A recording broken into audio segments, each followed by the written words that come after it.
할렐루야, 주의 이름을 찬양합니다. 오늘도 우리에게 모든 신성한 복으로 복 주신 하나님 아버지께 감사드리며 하루를 시작합니다. 그리고 그 복을 나타내는 자는 바로 우리가 그 일을 해야 될 사람들입니다. 그래서 우리가 기꺼이 그 복을 나타내는, 그리고 다른 사람에게 복의 근원이 되는 그런 책임의 자리에 우리가 기능하기를 우리가 또 선택합니다. 오늘 3월 30일 금요일입니다. 오늘 우리가 함께 나누는 말씀의 제목은 예수님의 부활이 하나님과의 교제를 가능케 했습니다. 부활주일이 다가오고 있습니다. 예수님의 부활이 하나님과의 교제를 가능케 했습니다. 고린도전서 15장 21절 22절 말씀 같이 읽겠습니다. 사망이 한 사람으로 말미암아 죽은 자의 부활도 한 사람으로 말미암는도다. 아담 안에서 모든 사람이 죽은 것 같이 그리스도 안에서 모든 사람이 삶을 얻으리라. 사망이 한 사람 아담으로 말미암아 왔고, 죽은 자의 부활도 한 사람, 둘째 아담과 마지막 아담이신 예수 그리스도로 말미암아 왔습니다. 아담 안에서 모든 사람이 죽은 것 같이 그리스도 안에서 모든 사람이 삶을 얻을 것이고, 우리는 이미 얻은 자들입니다. 읽겠습니다. 예수님께서 십자가에서 죽으셨을 때 그리스도인들을 대신하신 것이 아니라 모든 죄인, 곧 이 세상에 온 모든 사람을 대신하셨습니다. 그분은 인간의 대속자로 오셨습니다. 온 세상은 죄의 처벌에서 구원을 받았지만 하나님의 관심사는 죄의 처벌만이 아니라 죄의 삶에서도 사람을 구원하는 것이었습니다. 우리가 구원이라 하면 많은 죄를 사해 주신 것을 가장 먼저 생각합니다. 그래서 예수님이 대속자로 오셔서 우리 죄를 모두 다 대신 사해 주셨다 하더라도 우리의 삶을 구속하지 않으셨다면 우리는 여전히 죄인으로서 또 죄를 짓고 살 수밖에 없겠죠. 죄의 문제는 해결됐지만, 이미 지은 죄에 대한 문제는 해결됐지만 또 계속 우리가 죄를 짓고 있다면 그 죄에 대해서는 해결되지 않은 상태가 될 수밖에 없습니다. 그런데 하나님께서는 죄의 처벌만이 아니라 죄의 삶에서도 우리를 구원하셨습니다. 예수 그리스도의 죽음은 우리에 대한 혐의를 해결했지만 우리를 하나님과 하나가 되게 하거나 하나님과 우리를 화해시키지는 못했습니다. 즉 예수 그리스도의 죽음은 우리를 하나님과의 친교 또는 관계로 이끌지 못했습니다. 우리가 로마서 10장 9절 10절에서 밝힌 다음 단계를 밟을 때까지는 예수 그리스도의 죽음은 우리에게 영원한 생명을 주지 못했습니다. 로마서 10장 9절 10절은 예수님이 주되심을 고백하고 하나님께서 예수님을 죽은 자들로부터 일으킨 것을 믿는 자는 누구나 구원을 받을 것이라고 말씀합니다. 예수님께서 우리 죄의 값을 다 치르시고 우리 죄에 대한 모든 혐의를 해결하셨다 하더라도 우리가 하나님과 하나가 되거나 화해케 되는 일은 그 예수님이 부활이 없었다면은 해결할 수 없었다는 것이죠. 그런데 우리가 그 로마서 10장 9절에서 우리가 고백할 때 무엇을 고백하냐면 예수님의 주되심을 고백하고 예수님을 주로 선택하는 고백을 하고 입으로 고백하고, 그리고 하나님께서 예수님을 죽은 자들로부터 일으키신 부활시키신 그 상황을 우리가 믿음으로 바로 우리가 구원을 받게 됩니다. 예수님의 주되심에 대한 우리의 고백과 그분의 부활에 대한 믿음이 우리에게 구원을 가져오며 영원한 생명을 주고 우리를 하나님과 하나가 되게 합니다. 갑자기 우리는 하나님께서 아버지가 되신 것과 영적인 세계와 성령님이 실제하는 것과 하나님의 말씀의 효력을 깨닫게 되었습니다. 우리가 거듭날 때 예수님을 주로 고백하고, 그리고 하나님 아버지께서 예수님을 죽은 자들 가운데서 부활시킨 것을 믿는 믿음으로 우리가 그 예수님을 주님으로 고백할 때에 우리가 구원을 받게 되고 영원한 생명 가운데 거듭나게 되고 하나님과 하나가 되어버린 거예요. 순식간에 놀라운 일이 벌어집니다. 갑자기 우리는 하나님이 아버지 되신 것과 하나님의 아버지라는 것이 믿어지고요. 그 다음에 영적인 세계의 눈이 열리게 되고, 그리고 성령님이 실제하는 것과 그 다음에 하나님의 말씀의 효력을 깨닫게 됩니다. 정말 놀라운 일이 우리가 거듭날 때 이루어집니다. 이제 예수 그리스도는 당신의 삶의 주님이신 것은 물론이고 당신과 깊고 풍성한 교제를 나누시는 분이기도 하십니다. 우리가 보고 들은 바를 너희에게도 전함은 너희로 우리와 사귐이 있게 하려 함이니 우리의 사귐은 아버지와 그의 아들 예수 그리스도와 더불어 누림이라. 이것이 바로 하나님께서 인간과 하고 싶어 하신 교제입니다. 교제. 진정한 교제는 서로 교통하는 것이죠. 그래서 진정한 교제를 하게 되면 서로 닮아가고 주고받고 이렇게 상호 간에 교환이 일어납니다. 근데 하나님이 바로 인간과 하고 싶어하는 바로 교제가 이거였다 그럽니다. 예수님이 부활하심으로 말미암아 하나님과 우리가 하나가 되는 거, 연합되는 그런 놀라운 축복이 오게 되었습니다. 하나님이 바로 원하시던 교제였습니다.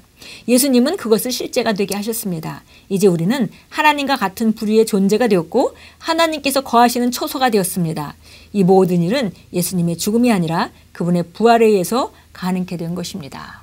우리가 죄의 문제만 해결된 것이 아니라 주님과 연합하는 일이 일어나는 것은 바로 그분이 부활함으로 말미암아 우리가 새롭게 예수 믿는 자들이 새롭게 거듭날 수 있는 그 길을 여셨기 때문이죠. 그래서 우리가 그 길을 따라간 사람이 거듭난 사람은 하나님과 연합하게 되고 그리고 바로 성령님이 우리 안에 오셔서 우리를 처소 삼으시는 놀라운 일이 벌어집니다. 이것은 예수님의 부활뿐만이 아니라 예수님이 부활이 이룬 일이고 그래서 우리는 십자가에 대해서 많이 알았다 하더라도 십자가와 부활은 한 세트로 움직이는 것을 우리가 잘 알아야 되겠습니다.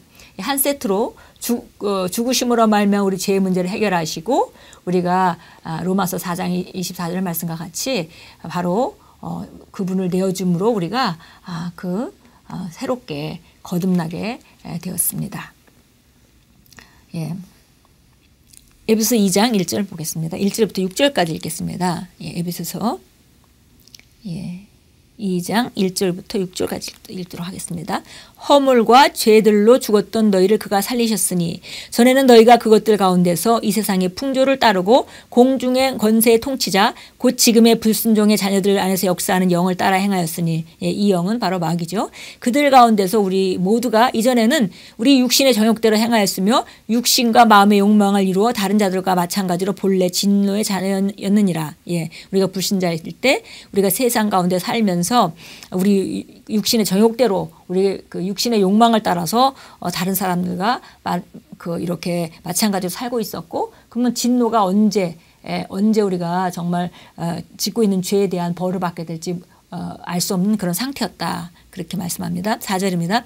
그러나 자비가 풍성하신 하나님께서 우리를 사랑하신 그 큰 사랑을 인하여 죄들 가운데서 죽었던 우리를 그리스도와 함께 살리셨으니 너희가 은혜로 구원을 받은 것이라 또 함께 일으키사 그리스도 예수 안에서 천상에 함께 앉히시니 이는 하나님께서 그리스도 예수 안에서 인자하신 가운데 우리를 향한 그의 은혜의 지극히 풍요함을 오는 시대들에게 보여주려 함이니라. 그런데 이렇게 우리가 본래에 이렇게 진노의 자녀였는데 자비가 풍성하신 하나님께서 그 큰 사랑 때문에 우리를 죽은 자들 가운데서 일으키셔가지고 하나님의 보좌 우편에 권세의 자리에 함께 앉히셨다. 이렇게 말합니다. 그리고 그렇게 앉으신 우리 권세의 자리에 앉혀서 예수님과 공동 상속자로서 주님이 가지고 있는 권세를 누리고 살아가게 하신 것은 바로 우리를 향한 그 은혜의 지극히 풍요함. 그 은혜라면 우리가 값을 지불하지 않고 받는 복을 말하는 거죠. 그래서 그 은혜의 지극히 풍요함이 얼마나 큰 것인지 오는 세대들에게 우리를 통하여 보여주시려고 우리를 그렇게 만드셨다고 말씀합니다. 우리 로마서 6장으로 가겠습니다. 로마서 6장 4절부터 11절까지 읽겠습니다. 그러므로 우리가 그와 함께 받은 침례에 의하여 죽음 안으로 장사되었으니 이는 아버지의 영광으로 인하여 그리스도를 죽은 자들로부터 일으키신과 같이 우리도 또한 생명의 새로운 가운데 행하게 하려 하심이라. 그래서 우리가 침례에 우리가 참여한다는 것은 그분의 죽으심에 동참하고 그분의 부활하심에 동참하는 것이죠.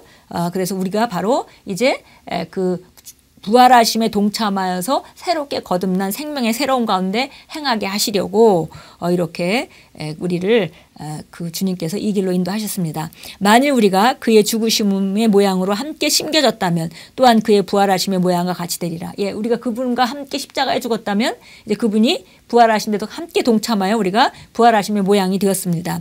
우리가 이것을 아나니 곧 우리 옛사람이 그와 함께 십자가에 처형된 것은 죄의 몸을 멸하여 더 이상은 우리가 죄에게 종노릇하지 않게 하기 위함이라. 이는 죽은 자가 죄로부터 자유롭게 되었기 때문이라. 이제 우리가 그리스도와 함께 죽었으면 또한 또한 그와 함께 살 줄을 믿며 십자가에 동참했다면 부활에 동참할 것을 우리가 믿으며 그리스도께서 죽은 자들로부터 일으켜 주셔서 다시는 죽지 아니하시고 사망이 더 이상 그를 주관하지 못하는 줄 우리가 아노라. 그가 죽으심은 죄에게 단번에 죽으시며 그가 사심은 하나님에 대하여 사심이라. 이와 같이 너희도 너희 자신을 정령 죄에게는 죽은 자요 예수 그리스도 우리 주로 말미암아 하나님께는 산 자로 여길지니라. 그래서 우리가 과거에 그리스도의 십자가에 동참함과 동시에 그분의 부활에 동참했기 때문에 우리 옛사람의 죽음에 대해서 우리가 그거를 잘 인식하고 우리가 또 새로운 사람의 일으켜짐에 대해서 잘 인식해서 그 생명의 새로운 가운데 행하도록 하라 이렇게 말씀합니다. 기도합니다. 사랑하는 아버지, 구원의 영광스러운 사역인 예수 그리스도의 대속적인 죽음과 그분의 부활의 결과로 인해 아버지와 전적으로 하나 되고 감미로운 교제 안으로 들어오게 하시니 감사드립니다. 저는 의롭고 승리하며 탁월하고 영광이 충만하여 초자연적인 삶을 살고 있다고 선언합니다. 예수 이름으로 기도합니다. 아멘. 바로 예수님의 부활이 하나님과의 교제, 코이노니아를 가능케 했습니다. 우리는 정말 놀라운 삶 가운데 초청을 받았습니다. 이제 우리가 초자연적인 삶을 산다고 선언할 수 있는 것은 바로 예수께서 부활하셨고 우리가 그 부활에 동참한 자가 되었기 때문입니다. 우리는 의로운 자로 살아가고 승리하는 자로 살아가고 정복자보다 더한 자로 우리가 사랑의 삶을 사는 우리는 하나님의 자녀입니다. 오늘도 주 안에서 정말 부활절을 주신 하나님께 감사하고 또 부활을 위해서 어떤 값을 치렀는지 묵상하시고 그리고 그 주님이 그 지불하신 놀라운 값, 치르신 값과 희생에 보답하는 일은 바로 우리가 그리스도인답게 능력으로 지배하고 왕국을 전파하며 살아가는 삶이라는 거 묵상하시면서 아름다운 주말, 부활의 주말을 보내시기 바랍니다.